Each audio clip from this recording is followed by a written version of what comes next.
Welcome to the Georgia Archives Virtual Lunch and Learn program. I'm Penny Cliff, Education Specialist here at the Georgia Archives. We are glad that you've joined us for Georgia's Land Lotteries and Native Americans, presented by our very own Collections Manager, Dr. Hendry Miller. Hendry has worked at the Georgia Archives since 2018. He is originally from Barrow County and studied history at Valdosta State University and conducted graduate work at Florida State University, earning a PhD in 2017. Hendry's research and education focused on American history, particularly the colonial and early American South. Now, if you have friends or family who are unable to view this webinar, they can still enjoy this presentation as it will be uploaded to the Georgia Archives YouTube channel. Of course, you may ask Hendry any questions at the end of the presentation. Just type them in. Welcome, Hendry. Thank you, Penny, for the kind introduction. Give me just a second to get my PowerPoint shared and we'll get the program started. Okay, we're good to go. All right. So as Penny said, my program today is called Georgia's Land Lotteries and Native Americans, and we'll dive right in. In January of 1827, a group of Creek headmen led by National Council Speaker Little Prince addressed a letter, quote, to the surveyors running the land west of the line of the Lake Creek Treaty. The letter directed the surveyors to desist from stretching a chain over any of our lands not ceded by the 1826 Treaty of Washington. This treaty reserved for the Creeks a small sliver of land in Georgia. Groups of Creek men delivered copies of this letter to surveyors commissioned by Georgia to ignore the 1826 treaty as invalid and to survey all remaining Creek land in Georgia for distribution via land lottery. The Creeks instructed the surveyors to surrender their compasses and cease all their activities beyond the treaty line. Two did. A third, James Rogers, who noted in his field notes that he was arrested by the Indians and detained until the 6th day of February 1827, and you can see that here in a scan of the field notes, initially gave up his compass, but then demanded it back. He agreed to cease his survey for the time being, but forwarded the letter to Governor George Troup. Troup angrily inquired of Little Prince why he saw fit to stop the surveyors. Little Prince responded that they had not given instructions to seize the instruments, only to inform the surveyors that the Creek Nation did not consent to their actions. Further, Creeks would not use violence to stop Georgia from surveying beyond the line, which effectively allowed the survey to continue under protest. Under Troup's directions, the surveys and the 1827 land lottery continued and concluded several months before the Creeks agreed to the 1827 Treaty of the Creek Agency, which extinguished their claims to any remaining land in Georgia. This was by no means the first time that Southeastern Indians challenged surveys in an attempt to defend their lands.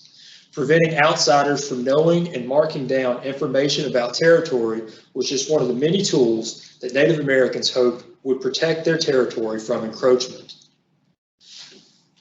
Defending territorial claims provided the impetus for loosely affiliated towns to conceive of themselves as nations, though Native leaders constantly debated the limits and extent of national power. Records related to the Georgia's land lotteries and land surveying system provide ample source material to exploring these power conflicts within Native communities.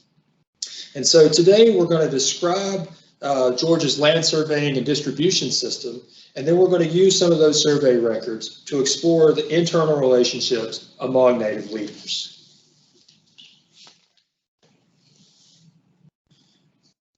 Well, we often think of Native groups as countries or nations, but during the late 18th and early 19th century, Southeastern Native societies were going through a great deal of internal upheaval over who held power and autonomy.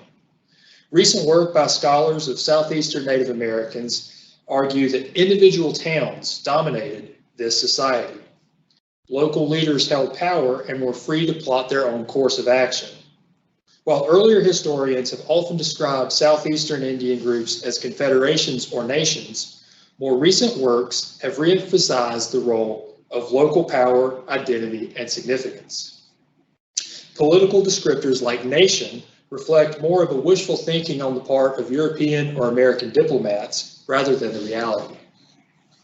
Native leaders often denied that treaties applied to them because they themselves had not signed the treaty. This routinely frustrated American diplomats who thought and hoped that Indians would listen to their leaders who signed treaties on behalf of the rest of the group. Even when Southeastern Indian groups came together for common defense of resources, their ad hoc nations quickly receded from the scene, allowing for local autonomy and power to remain in the forefront of Native society.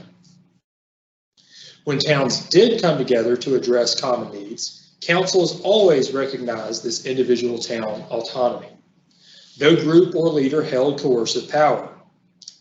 And throughout the 18th century, Native groups' diplomatic strategies featured aloofness and intrigue, often playing European colonists off against one another in order to protect land claims.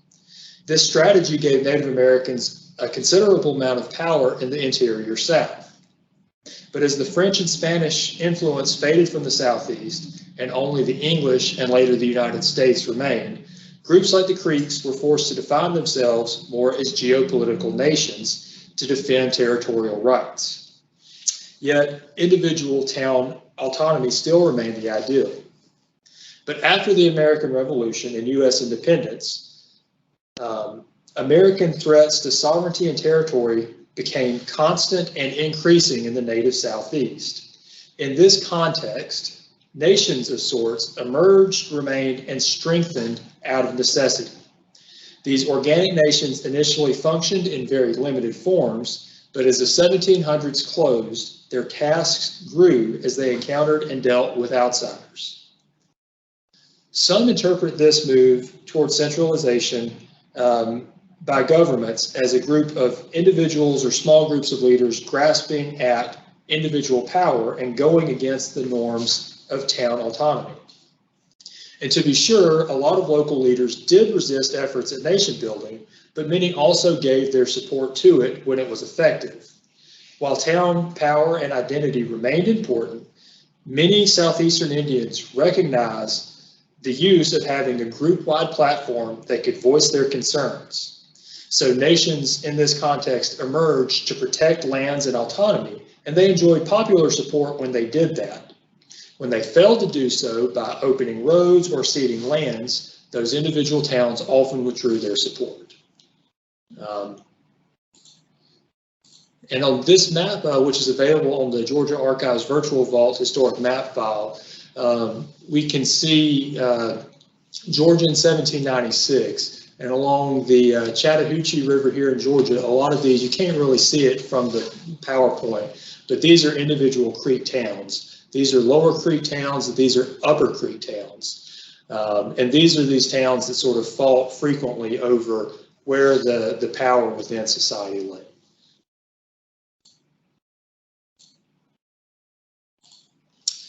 Okay, from the Georgia perspective, Georgia emerged from the American Revolution with vast land claims, but sparse population and empty coffers. To bolster claims to land, which stretched westward to the Mississippi River, and bring in revenue, both state and personal, Georgia's elites turned to land speculation and land fraud. Fraudulent land claims in Georgia dated to the colonial era, but as one scholar points out, post-revolutionary Georgia presented an especially inviting field for speculation and fraud. This was for several reasons. The centralized supervision under the royal governor and surveyor general's office no longer existed. The colonial requirements that a grantee improve the granted land were set aside, and the state's new government relaxed other requirements on receiving grants. Private speculators quickly learned how to manipulate the headright system in which freed white men could apply for a land grant based on several factors, and they circumvented any remaining restrictions.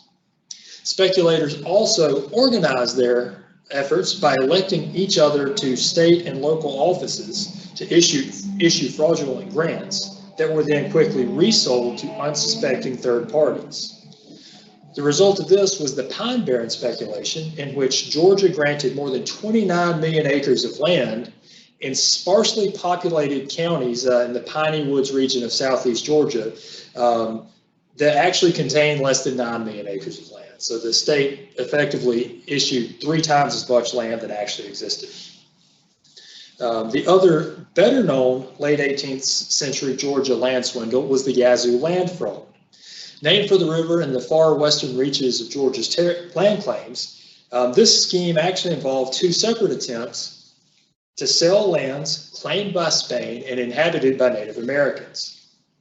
In 1789, speculative companies cozied up to legislators to authorize the sale of lands in modern Alabama and Mississippi. The companies planned to resell the land to individual purchasers. Spanish claims and native power pretty much prevented this, and the companies defaulted, and Georgia reasserted its claims to the land. In 1795, new land companies emerged and secured by law 35 million acres of land for a rate of less than 1/2 cent per acre. All but one legislator who voted for the bill owned shares in the land companies, and many more were bribed on top of it. Georgia citizens realized that no land had been set aside for public grants, decried the act, and voted every single legislator out of office. The 1796 legislature came in and repealed the act and ordered the destruction of all documents relating to it. And this created quite a mess with a lot of issued grants for lands that didn't exist. And Georgia relinquished the claims to the Yazoo lands in 1802 for $1.25 million and relinquished them to the United States, but left the federal government to clean up the mess and settle any of the outstanding claims. In 1802, in addition to washing their hands of the Yazoo lands, Georgia also received from the federal government the promise to remove Native Americans from within state boundaries. We're showing this map again. This just shows the extent of land that Georgia claimed about the time of the Yazoo land fraud. Sort of the eastern part shows what you could see is Georgia, but you can see it stretches all the way to the Mississippi River. And then this is a slide that one of my colleagues put together about the Pine Barrens fraud and some of the keys that you can tell when researching the Headright grants and the Headright surveys, what might be something that's a fraudulent land grant. So these were from Montgomery County, and in Montgomery County alone, there were grants of more than 7 million acres issued, and at the time there was only 400,000 acres within the county's limits. So they issued significantly more land than actually existed. The same date is listed on many of the surveys. Sometimes you can see in survey books where it looks like a surveyor would have done a Herculean effort and surveyed way more land than was actually possible. Sometimes, as the note says, 50,000 or 100,000 acres in one day. And other clues that this is a fraudulent grant. The surveyor was the man named Richmond Dawson, who was surveying land that was granted to Richmond Dawson, and all the land surrounding Richmond Dawson's land was also owned by Richmond Dawson. So a lot of things are kind of suspicious here. And the last clue is if you look how perfectly square these 2 survey plats are, that was pretty atypical of the Headright surveys. We see this later with land lottery grants where they were surveyed in a pattern like this, but most oftentimes Headright surveys were very irregular. So that's another clue that this is a fraudulent grant, fraudulent survey. This is an example of there's no real typical head-right surveys, but this is from the Georgia Virtual Vault. We call it the doodle plat based on the surveyor making these illustrations. But you can see how the survey lines are very irregular and bordering the land. It's listed as unknown land. So a far cry from the neat and tidy survey plats in Richmond Dawson's Montgomery County land.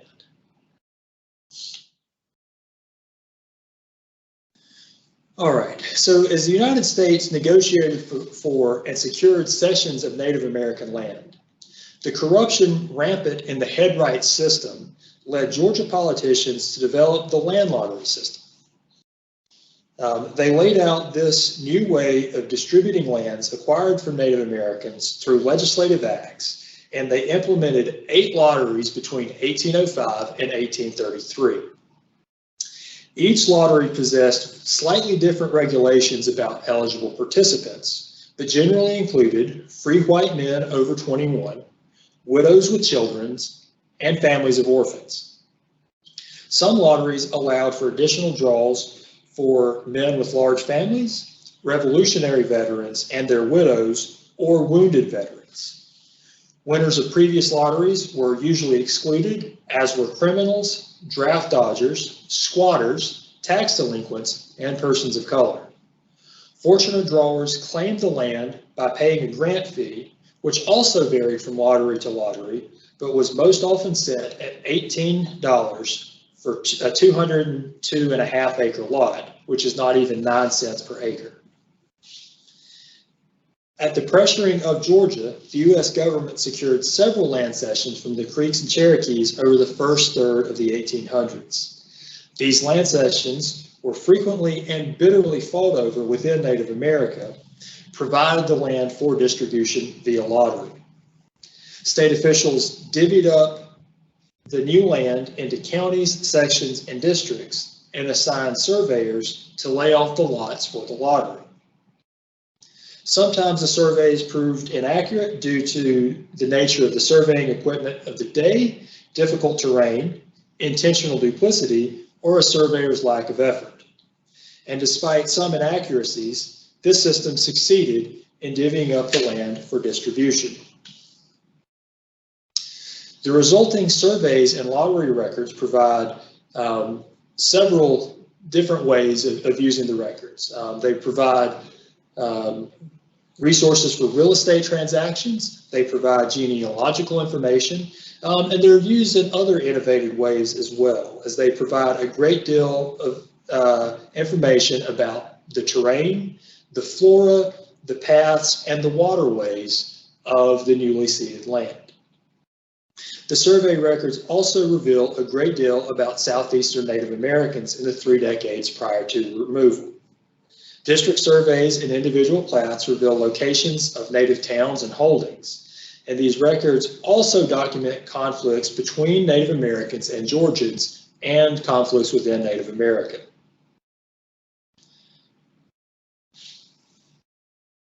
So here are a couple of examples of, this is a map of the Georgia land distribution system.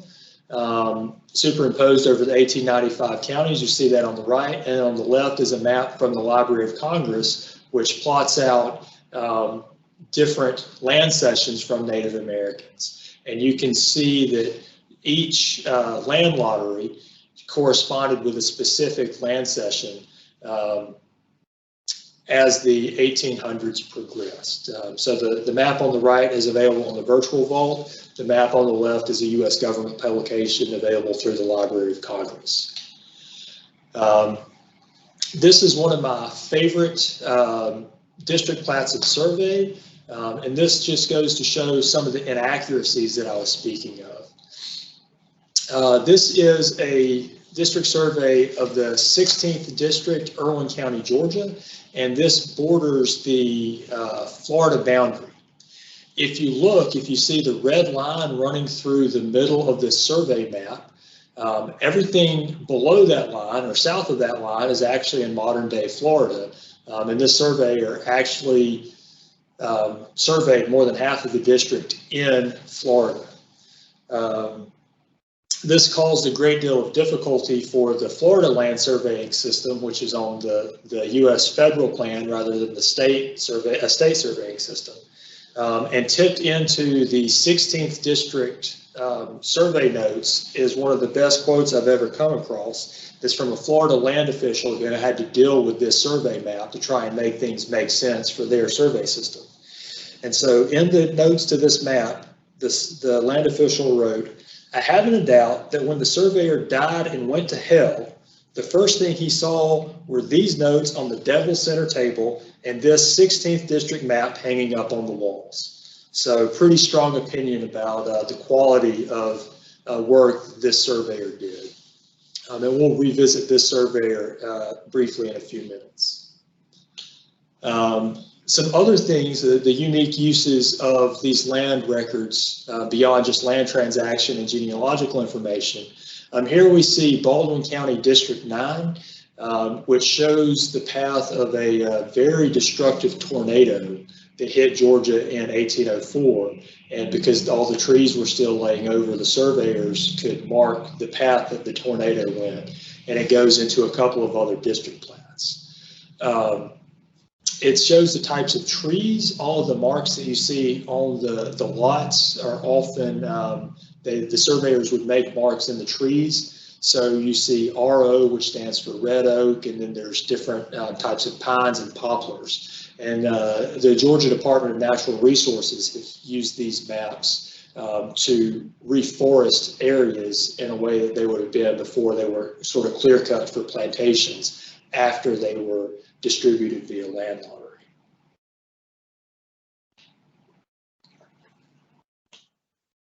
And here's some examples of how native possessions show up in the survey records.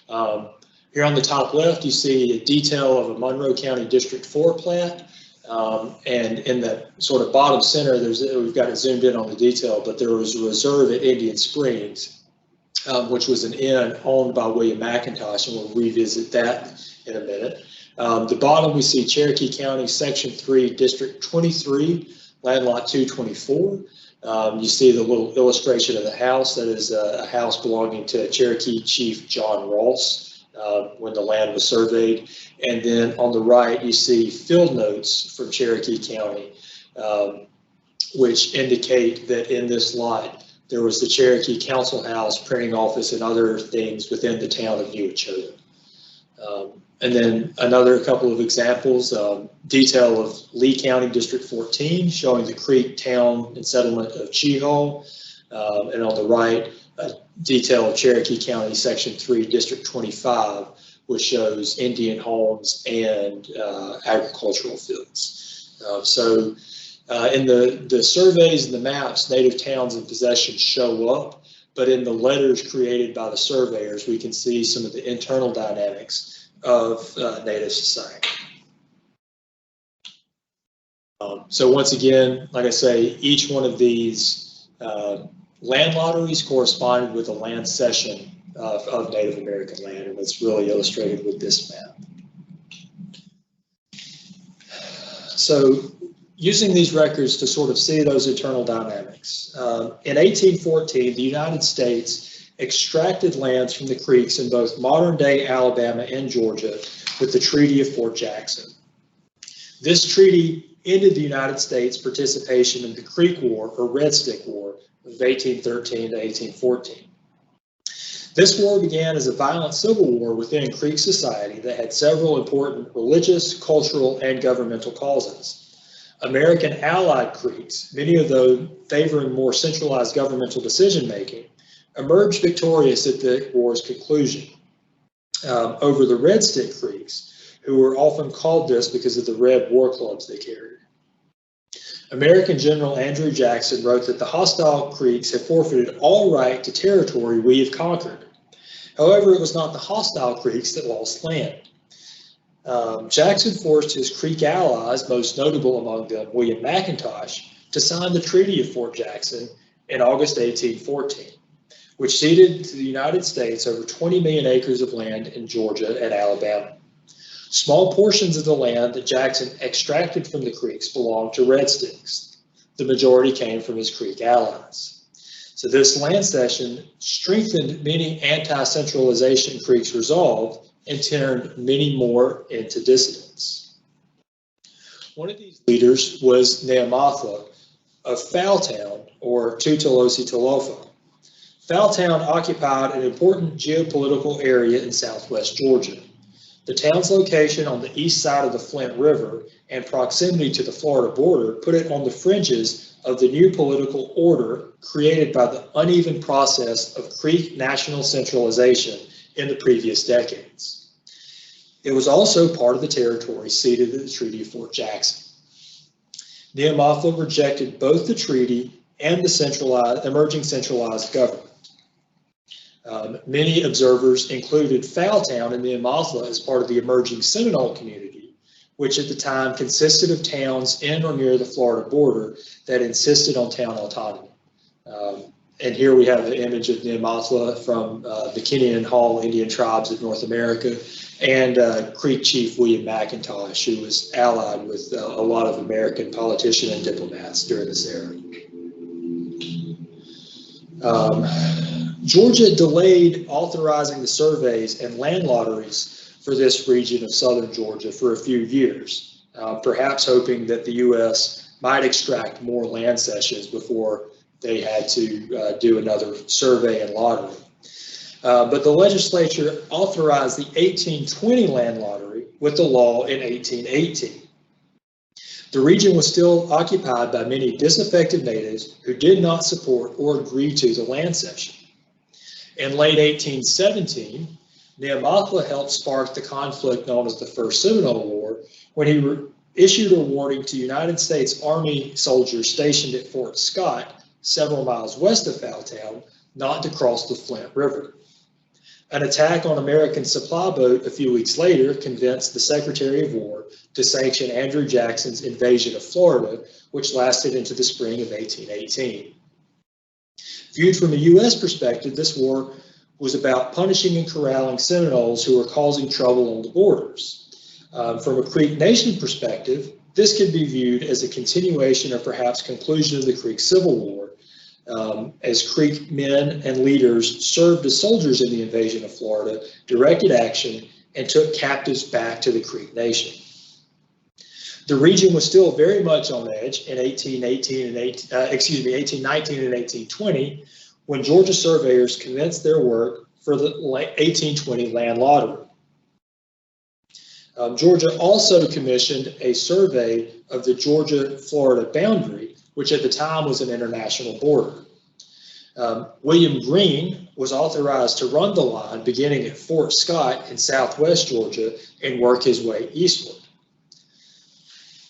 The state hoped that the federal government would assist in the survey line, but no help materialized, likely because the United States was in negotiation to purchase Florida from the Spanish and didn't want to antagonize them.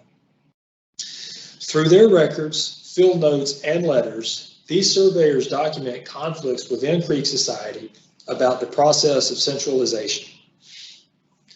There were several ways that natives attempted to prevent or frustrate survey crews in the spring and summer of 1819.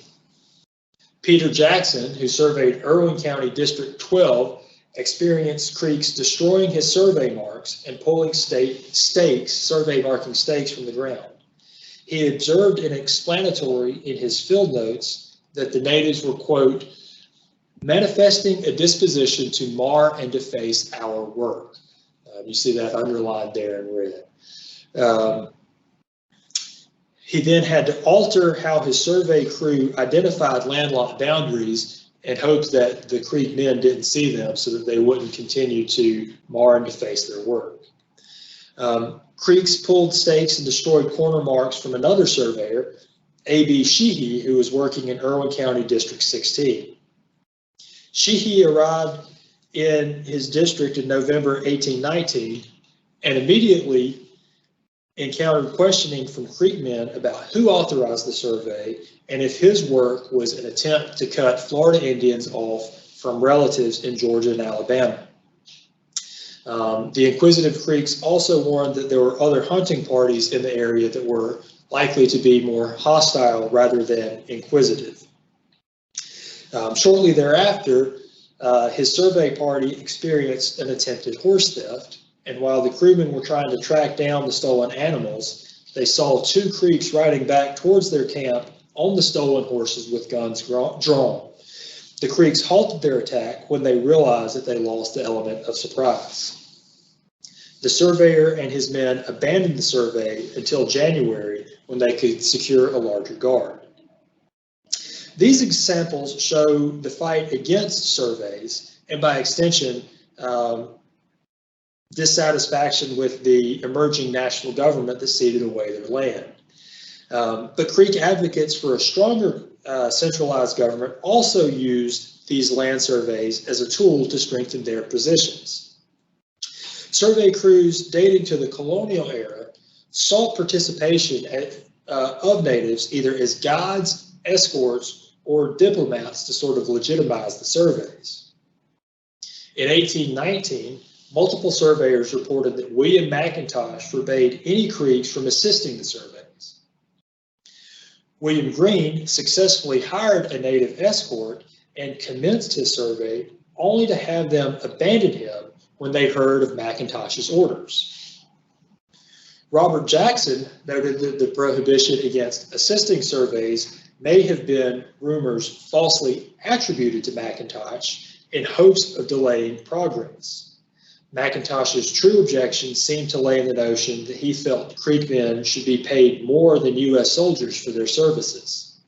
And despite having met these demands with his own funds, Jackson later wrote that, quote, "Several of my Indians have quit me yesterday without saying a thing to me." In these letters from the land lottery and survey records, we see McIntosh's power and clout as a national leader. Just the rumor that he did not want Creeks assisting the survey was enough to prevent many from doing so. And even if it was just his plan to extract higher pay for his Creek escort parties. The subsequent experience of William Greene's survey crew, supplemented with soldiers from a nearby fort after he failed to secure a Creek guard, also displayed McIntosh's grip on Creek authority. Greene constantly reported that most natives in the survey area remained disaffected. The soldiers in Greene's escort all served in the First Seminole War and feared violence, so Greene sent for an interpreter and reinforcements. After arriving, the interpreter reported that the Fowltown villagers, those who had refused to meet with the U.S. Army in 1817, had settled near Lake Iamonia, just south of the Georgia-Florida boundary, and that they maintained hostility towards the United States. Greene dispatched some of the soldiers and the interpreter to reconnoiter the town and found it abandoned. Proceeding slowly eastward and fearing an attack near Miccosukee Town, Greene and his military escort must have been surprised to meet Tustanogee Clucko of Fowltown, who professed peaceful intentions.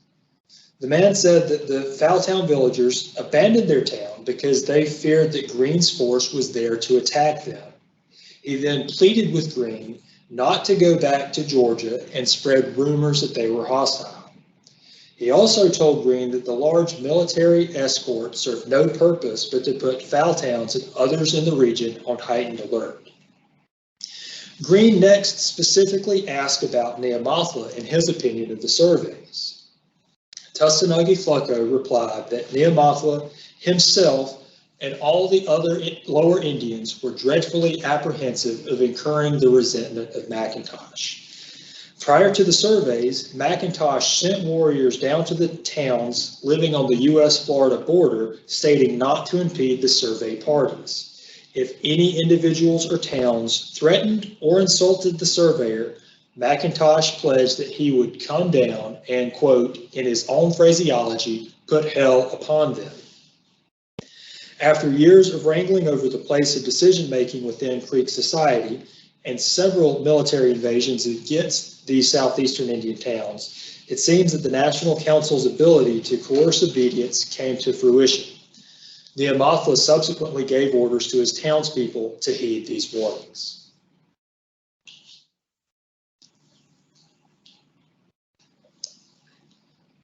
All right.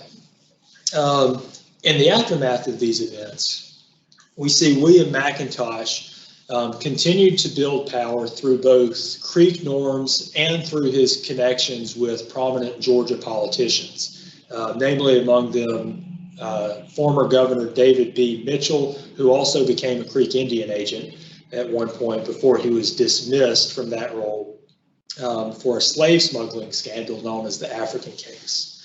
But McIntosh remained very important in Creek national politics and advocated and passed many laws, including one that specifically forbade the Creek government from ceding away lands without the consent of the entire nation. In 1825, however, he signed the Treaty of Indian Springs at the Indian Springs Inn, which he owned, which ceded away all of the Creek's remaining land in Georgia. As a result of signing away Creek land without the consent of the entire nation, a group of Creek soldiers called the Lawmenders, a national police force, went to McIntosh's home the night before he was set to leave for Indian Territory, and McIntosh was executed under the law he had himself proposed. The Creek government then tried to have the 1825 Treaty of Indian Springs set aside, but as we have seen from the vignette at the beginning, pretty unsuccessfully, as Georgia distributed the remaining Creek land in 1827 with the 1827 land lottery. Neomothla, in the aftermath, remained in Middle Florida and was propped up by the U.S. as a Seminole leader after the United States did get Florida from the Spanish. Neomothla met with Florida territorial governors Andrew Jackson and William Pope Duval, but ended up returning to the Creeks in Alabama in the 1820s, where he continued to be an advocate against encroachment on Creek land and was an important leader in the Creek War of 1836 and ultimately removed to Indian Territory then. And so we can get a glimpse into this friction between Native leaders by using these land lottery records, which, as I've said, provide a unique window into Native society during this time of great turmoil and change. So before we get into any questions, I just wanted to point out some of the resources that we have about land lotteries here at the Georgia Archives. The first thing, that if you're interested in researching land lotteries, if you go to our website, and this is just a screen grab, but it's georgiaarchives.org. If you go to the research tab and then research help, there is a column, a category for land lotteries. And on this page, it will give you an overview, of the land lottery system. And then there are links down here that will give you information about the requirements and process for each of the specific land lotteries.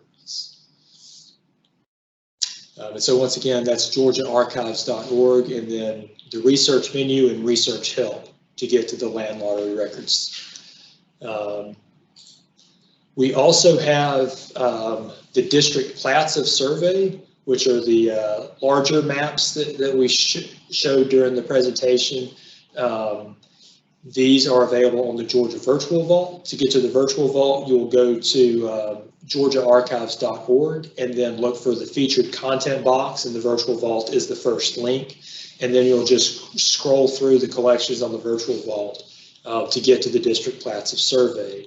And connected with the district plats of survey are the district survey field notebooks. And these are all available online through the Virtual Vault in full.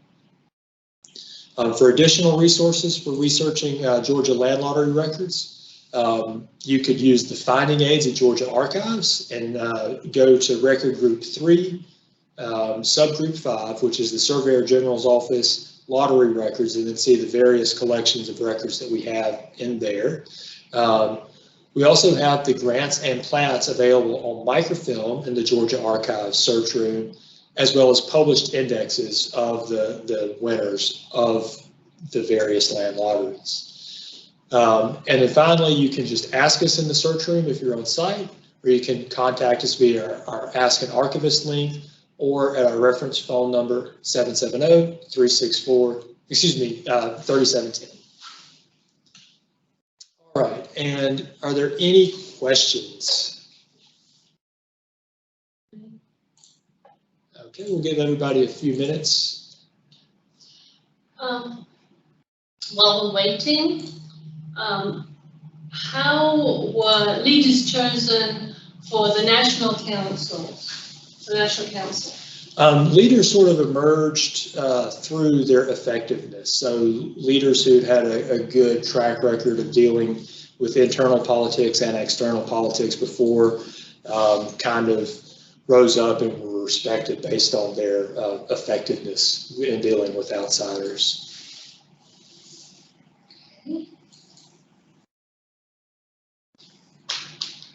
I had a question. This is Ann Rabin. I grew up in Floyd County, Georgia. And is there a digital list of the winners and a digital list of the surveyors? I now live in North Carolina.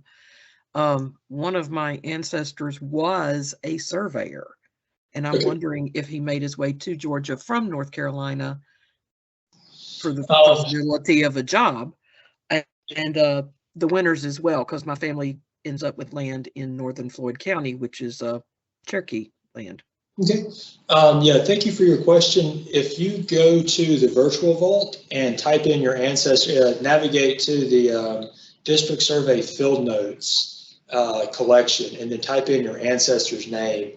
The field notes have the surveyor's name included in the metadata. So if he was one of the surveyors, his name would show up. It would pull the district that he surveyed.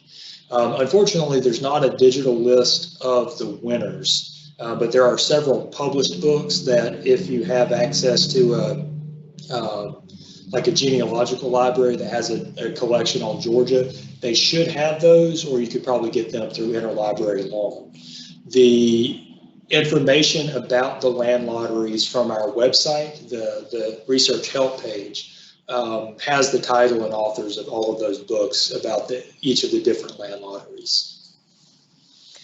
And the other question I had was up in northern Floyd County, where I grew up, how many white settlers were already in place when the Cherokees signed the treaty and were removed? Because the church I grew up at was founded in 1838, which is just a year after, and it seems like they were there before the removal. So I didn't know how the settlement patterns were. There certainly were squatters on the native land before the lotteries and removal, but each of the surveys prevented people, if they were squatting on native land, they prevented them from winning the land. So there were definitely people there occupying native territory before it was officially ceded away and before the land lotteries commenced, but they would effectively be unofficial residents, and they would end up needing to purchase land after the fact because they would be excluded from participating in the land lotteries based on being squatters. Was that enforced pretty well, or was it I believe that it was easily worked around like everything else? I think that they had to be living in a Georgia county to register for the land lottery. So if they were, if they had a residence in a Georgia county where they could register, because when we see one of the reasons that these records are so good for genealogical information is in the published list of winners, it shows the county and Georgia militia district where the person was registered. So it shows what land lot they won and also where they were registered. So it can help trace those migration patterns. So if they were... So wait a minute, people weren't allowed to be there illegally, but they had to show that they lived there in Georgia before they could register. Would that be in a previously distributed area? Yeah, so they would have to be in one of the areas that had already been distributed, either the eastern part of the state, which was headright land, or the earlier land lotteries. Okay, and headright means they just hand you some land, usually to their friends? Yeah, you would apply for the land to the county land court, and there are several factors that you could apply for that, for the land. And those documents are available on the on Family Search, and there's some information about them on the virtual vault. Okay, thank you. I have to run because I have to teach 7th grade social studies here in a minute. Thank you. Well, good luck. Thank you for attending. We have a question. Will we be able to access your slides after your presentation? Yes, we'll make these available. We frequently do make these available after presentations, and I can include some more links and resources for folks wanting to get started researching the Georgia land lotteries. Okay. Waiting here. What protection, if any, did surveyors have? It generally would have been just themselves, and if they needed to have an escort that they hired. There's a really good book by an author named Ferris Tatel called Georgia Land Surveying History and Law, which goes into very much detail about all of this. So I highly recommend it for anybody interested in the whole process. But there are a lot of problems, and Mr. Cato goes into a lot of them that, surveying a lot of this land, it was, it could be very swampy, there could be dangerous animals, it could be awful weather, not to mention, Native Americans who weren't too pleased that their land was getting surveyed out from underneath their feet. Was Chief McIntosh mainly respected or feared, or a little both? That's a really good question. He was a person who built up a lot of power and influence. And like I said, he did that through his connections to prominent Georgia politicians. I think he was a first cousin to Governor Troop, but he also did it through Creek norms, through, being an effective leader and through working within his community. And so he's sort of an enigma. You can't just look at him one way or the other. But there's some, really good biographies of McIntosh. Michael D. Green, The Politics of Indian Removal, deals with this entire process, and it's a little bit older, but still a really good starting point for reading about Native American leadership. Okay, let's see. Sandra, you have a question? Yes, thank you. This is Cliffhalter Cruiser using my wife's computer. Oh, okay. Thank you. The question I wanted to ask concerns the Unicoi Trail in far northeast Georgia, Habersham, White County. We're looking at that trail, trying to define where the Indian Trail went. And of course, it was in transition during this time and becoming a turnpike. I'm wondering whether we are likely to find maps from the land survey or land lottery surveys that may show natural features, including either that particular trail or some of the creeks and other things that are still recognizable. Absolutely. If you do look at the virtual vault district plats of survey, they're organized by the original county. So, Georgia subsequently added several more counties than the original counties and carved additional counties out of them. But they're organized by the original counties. And, as you could see from the few examples that I showed during the PowerPoint, you can see like the streams, rivers, and natural features. And sometimes roads show up. And it unfortunately often depended on the surveyor, and if the surveyor was interested in recording that stuff and how thorough they were. If they were just trying to, finish up their work for the day, they might not have been as inclusive as others. But in different parts of the state, like the old federal road shows up, and folks have used the survey maps to trace the course of the federal road, for example. So that's where I would get started, is the finding out which counties and then districts you suspect the Unicoi Trail was going through, and then looking at the district plats of survey on the virtual vault. Terrific. Thank you. Yep. Okay, let's see. Any more questions? We don't have any more questions. Okay. Thank you all for attending. Penny, did you have? All right. Well, we'll turn it back over to Penny, and we very much appreciate you attending our virtual programs at the Georgia Archives. Hendry, thank you for a wonderful, informative, and fascinating presentation.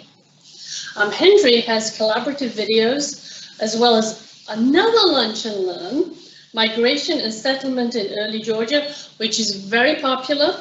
It's on our YouTube channel.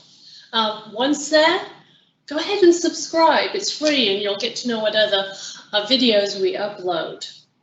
Our next Lunch and Learn is on November the 12th by former high school social studies teacher, Gary Gill. Gary's topic is World War I, Why It Still Matters. Thank you for joining us, and hopefully we'll see you next time.